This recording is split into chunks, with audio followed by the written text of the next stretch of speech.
After a critically acclaimed run on London's West End, Arthur Miller's Death of a Salesman is back on Broadway, and it's making history. For the first time on The Great White Way, the iconic Lohman family is black, led by masterful performances from Wendell Pierce, best known for his starring role on The Wire, and Sharon D. Clarke, who won an Olivier for playing Linda Lohman in the London production. And here's one thing to know: nary a word of Miller's masterpiece was changed. I recently sat down with the two stars to discuss their historic portrayals. Sharon D. Clarke, Wendell Pierce, thank you both very much for coming to the Sunday Show. It's a pleasure. Thank you. So, this play, Death of a Salesman, won the Pulitzer in 1949. So why do you think this play still resonates today, Wendell? Well, it's a classic, and what makes something classic is it speaks to an authentic part of our humanity across time and place, and long after we're gone, this will speak to the humans who are here after us, because it keys into something, a common thread that it's a part of who you are. That's the thing that makes something classic. Intrinsically human, it's intrinsically human. And I think now with this retelling, we have opened up who this story can be told to and for. And so it's important that we're doing this now in 2022 on the frontier of time, making history doing it. You know, this is what's interesting about this production of Death of a Salesman, is that it is a pretty much all black cast, that the lead characters are black. Wendell, you are the first black man to play the iconic role of Willie Lohman on Broadway. And as I said, this is the first time that a black family has been at the center of this. How did that impact, do you think, the telling of this classic story? I think it amplifies it. Enriches it, deepens it, heightens it in every way. And it also just speaks to the level of specificity, because the more specific you are with the black family, black Lohman family, it becomes even more universal, because our obstacles, our plight, our journey is so specific, and the obstacles placed in front of it, the disillusionment about what the American dream is for a black family in 1949, just heightens all the themes of the play even more.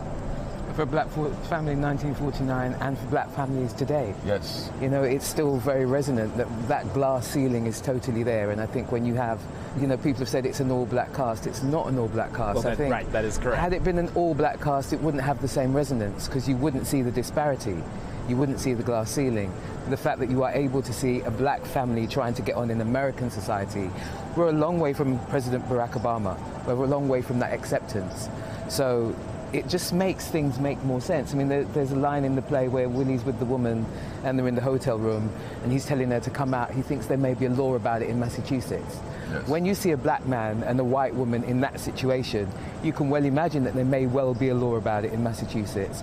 And those kind of lines ring out stronger. People in London were saying, you must have changed your text. You must have changed it. You put that in. You put that in, and it's like, no, that's part of the text. But it's visceral now. It's tangible. You can feel it. You can see it. When the boys are ushered into the restaurant, they say, you'll be more comfortable back here. People thought, you guys put that in. I'm like, no. That's in the script. I am glad you brought that up, because I'm sitting there thinking, and it's been a long time since I've seen Death of a Salesman. Mm-hmm. It usually happens every 10 years. Right, and I'm sitting there thinking, wait, especially the restaurant scene, did they do that specifically because in 1949, well, segregation, and they're black, and they're pretty, but nothing has changed. We are doing Death of a Salesman. The script is the script that Arthur Miller wrote, exactly as he wrote it. And so when you have that black family as the central part of the story, it heightens all of the inadequacies that were happening to them at the time. And that was a perfect example. The restaurant scene, not one word has changed. You see it differently. It rings out in your soul differently because it's just so visceral.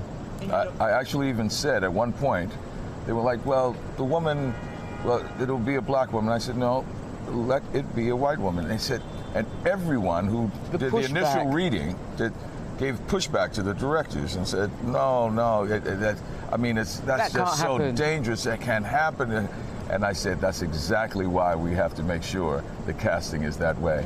The danger that they were expressing, the visceral reaction that they had to it, is exactly what was happening then. And how disillusioned Willy Loman is, that he would risk his and his son's life in endangering it at a time 1 year after the Scottsboro boys to have an affair with a white woman at that time because he thinks it's going to get him in to sell his wares. It heightens all the pressures that are a part of the play. Ups the stakes in a major way. Even though race isn't even mentioned, there's no verbal allusion to it, nothing, and yet it stalks this play. Am I reading that right? Yeah.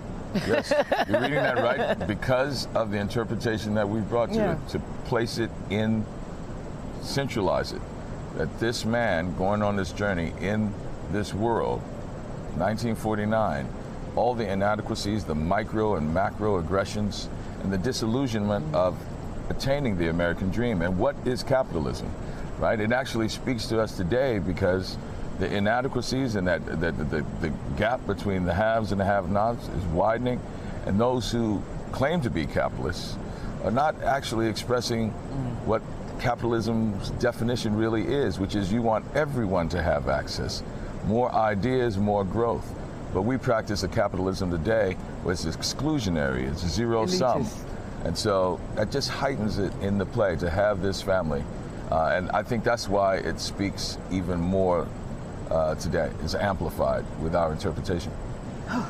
The depth of it for me in this situation, it speaks so much, and to be able to bring that to a new generation of young folk and young black folk who this interpretation will open it up for them.